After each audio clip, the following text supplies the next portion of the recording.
Aujourd'hui, un petit exercice sympa qui traite des suites arithmétiques d'une manière un peu originale. Les 4 premiers termes d'une suite arithmétique valent x plus y, x moins y, xy et x sur y dans cet ordre. Quelle est la valeur du 5e terme? Avant de commencer toute chose, un rappel sur les suites arithmétiques. Si an-1, an et an plus 1 sont 3 termes consécutifs d'une suite arithmétique, alors an-1 plus an plus 1 est égal à 2 fois an. Autrement dit, an est la moyenne de an-1 et an plus 1. Et je vais tout de suite utiliser cette propriété et voir ce que je peux dire avec les 3 premiers termes.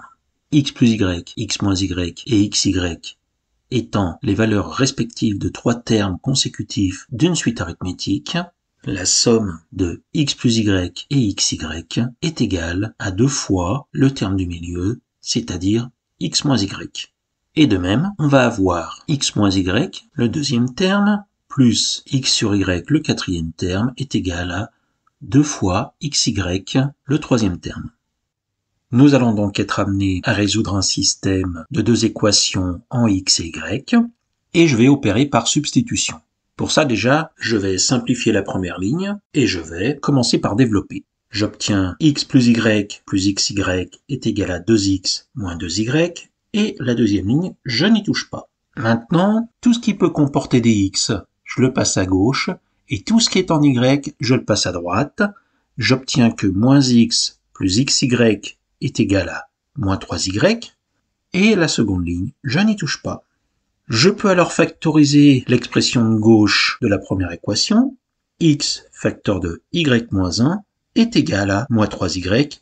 La seconde ligne, je n'y touche pas. Les choses sérieuses commencent. Je vais travailler sur les deux lignes en même temps. La première ligne, j'isole x qui vaut moins 3y sur y moins 1. Et je vais directement remplacer x par cette valeur dans la deuxième ligne. J'obtiens donc moins 3y sur y moins 1 moins y moins 3y sur y moins 1 fois y. Et ceci est égal à 2 fois moins 3y sur y moins 1 fois y. J'arrive ainsi au système x est égal à moins 3y sur y moins 1. Et dans la seconde ligne, ce que je vais faire, je vais multiplier à gauche et à droite par y moins 1. J'obtiens moins 3y, moins y facteur de y moins 1, moins 3, parce que les y au-dessus et en dessous se simplifient, est égal à 2 fois moins 3 moins 6, y au carré. Bon, le système obtenu me permet d'avancer pas mal. La première ligne, je vais pas y toucher. Par contre, la seconde, je vais la développer. J'obtiens moins 3y moins y carré plus y moins 3 est égal à moins 6y carré. Dans la deuxième équation, après avoir tout passé du même côté, j'obtiens une équation du second degré tout à fait classique, et je vais m'intéresser à cette équation. Pour la résoudre, je vais calculer delta, moins 2 au carré, moins 4 fois 5 fois moins 3, cela me donne 64.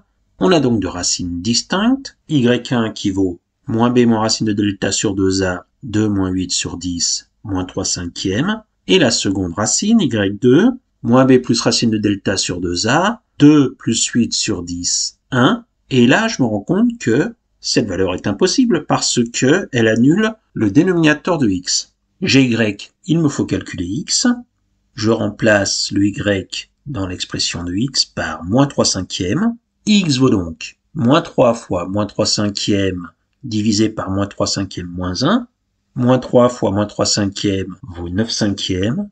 Et au dénominateur, moins 3 cinquièmes moins 1 vaut moins 3 moins 5, moins 8 cinquièmes.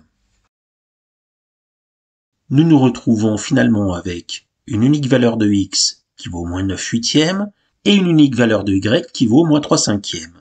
Je vais calculer le troisième et le quatrième terme. Le troisième terme vaut xy moins 9 huitièmes fois moins 3 cinquièmes, 27 quarantièmes. Et le quatrième terme, x sur y, est égal à moins 9 huitièmes divisé par moins 3 cinquièmes, moins 9 huitièmes fois l'inverse de moins 3 cinquièmes, moins 5 tiers. X sur y est donc égal à 45 24e. Je simplifie par 3, ce qui me donne 15 huitièmes. Et là, je vais réduire au même dénominateur QXY. Cela me donne 75 quarantièmes. Tout cela pour obtenir la raison R de la suite qui vaut 75 quarantièmes moins 27 quarantièmes, le quatrième terme moins le troisième terme, 48 quarantièmes, que je laisse sous cette forme. A3 vaut donc 27 quarantièmes, A4 75 quarantièmes, donc la raison je la vois apparaître 48 quarantièmes, j'ajoute 48 quarantièmes à 75 quarantièmes, j'obtiens que A5 est égal à 123 quarantièmes. Donc, comme conclusion, A5 est égal à 123 quarantièmes. Et comme quoi, rien ne sert de se précipiter, je me suis rendu compte, après coup, qu'il était beaucoup plus simple de se servir des deux premiers termes, tout simplement parce que la raison vaut le deuxième terme moins le premier terme, c'est-à-dire moins 2y. X plus y est facile à calculer, et le cinquième terme est égal à x plus y plus 4 fois la raison. Bien entendu, on arrive au même résultat, mais je pense quand même que les calculs étaient plus faciles. Faut voir.